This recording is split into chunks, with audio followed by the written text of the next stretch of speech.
அனைவருக்கும் வணக்கம். First Facebook, WhatsApp மூலமா ஒரு பெரிய எழுச்சி உருவாக்கின தோழர்கள், நண்பர்களுக்கு என்னோட ரொம்ப நன்றியை தெரிவிச்சுக்கிறேன். நாங்கள் இப்போதான் மெரினாலேருந்து வர்றோம். ஆனால் மெரினால உண்மை என்ன நடந்துச்சுங்கிறத காமிக்கிறதுக்கு எந்த மீடியாவும் தயாராகல, யாரும் தயாராகல.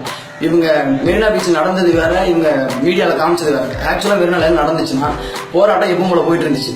என்ன இன்னைக்கு திங்கக்கிழமை அப்படிங்கிறதுனால மெரினால ஐடியில் வேலை பார்க்குறவங்க, பெரிய பெரிய கம்பெனியில் வேலை பார்க்குறவங்க வராதனால கூட்டம் கொஞ்சம் கம்மியாக இருந்துச்சு.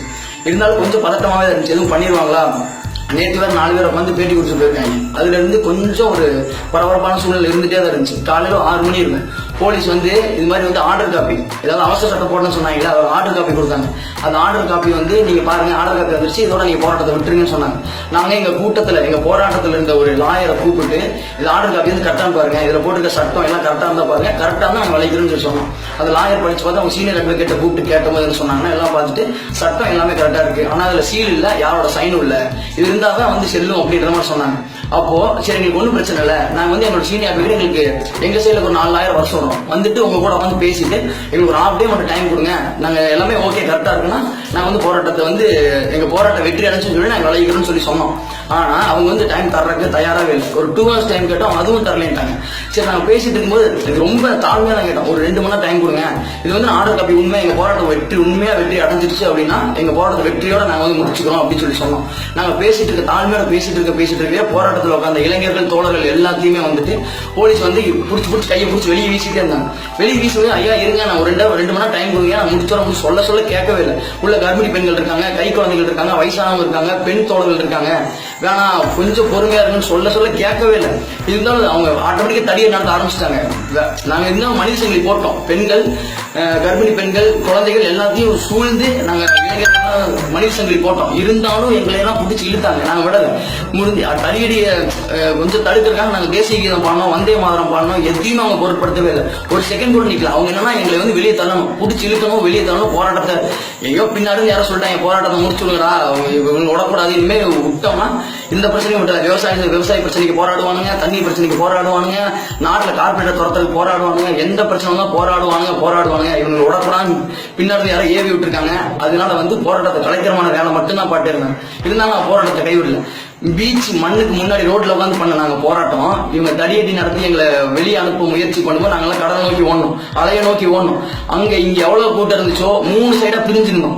3 சைடு சேர்ந்து ஒரே கூட்டமா மிகப்பெரிய போராட்டமா நடத்திட்டு இருந்தோம். இவங்க தடியடி நடத்த தடுக்கிறதுக்காக நாங்க எல்லாம் கடல் நோக்கி ஓடணும். மேலும் எங்க மேல தடியடி நடத்தினீங்க, கடலுக்குள்ள இறங்குவோம் அப்படின்னு சொல்லி நாங்க மிரட்டணும். இருந்தாலும் அவங்க விடல. யாரெல்லாம் கையில கிடக்குறாங்களோ தடியை நடத்தினாங்க. பெண்களும் பார்க்கல, பெண்கள் அடிச்சாங்க, கர்ப்பிணி பெண்கள் அடிச்சாங்க, குழந்தைகள் அடிச்சாங்க, எல்லாத்துக்குமே தடியடி நடத்தினாங்க. இருந்தாலும் நாங்கள் சூழ்ந்து இனிமேல் ஒரு அடியாக கவலைப்பட்டுச்சுன்னா கடல்ல இறங்கிடும் சொல்லி 4 தோழர் கடல்ல இறங்கினாங்க.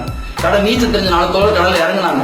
அதுக்கப்புறம் தான் அவங்க பின்வாங்கினாங்க தவிர, மேலும் அந்த போராட்டம் வாட்ஸ்அப், ஃபேஸ்புக் மூலமா வெளியே போச்சு. இப்பெல்லாம் தடியை நடத்துறாங்க. ஆனா மீடியா என்ன சொன்னாங்க, போலீஸ் வலியுறுத்தி கேட்டாங்க, போராட்டக்காரங்க ஒத்துழைக்கல, அதனால கொஞ்சம் ஓவரா பேசினாங்க, அதனாலதான் போலீஸ் தடியடி போட்டாங்க. ஆனா அத்தனை போய் போலீஸ் தடியடி அடிச்சனாலதான் கடைசி வரைக்கும் தாழ்மையா தான் இருக்கும். இருந்தாலும் நாங்க வாட்ஸ்அப், ஃபேஸ்புக் மூலம் நடந்ததெல்லாம் வெளியே சொன்னோம். மீடியா இருக்கிறது வேற, நாங்க சொன்னது உண்மை சொன்னதை கேட்டு அங்கிருந்து தோழர்கள், இளைஞர்கள் கொந்தளிச்சு வந்தாங்க. எங்க பிளாக் பண்ணாங்க, மெரினா பீச்சுக்கு 1 கிலோமீட்டர் முன்னாடியே பேரிகேட் வச்சு பிளாக் பண்ணாங்க. போலீஸ் அங்கங்க இருந்து பிளாக் பண்ணாங்க.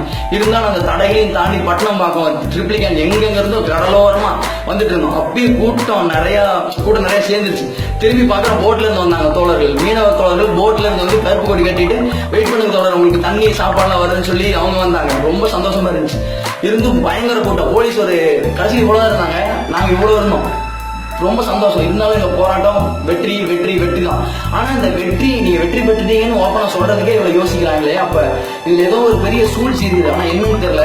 ஆனா மாணவர்களுக்கு அரசியல் தெரியல. இந்த போராட்டத்தில் அரசியல் தெரிஞ்சுட்டாங்க, கெட்ட அரசியல் நல்ல அரசியல் எல்லாமே தெரிஞ்சுட்டாங்க.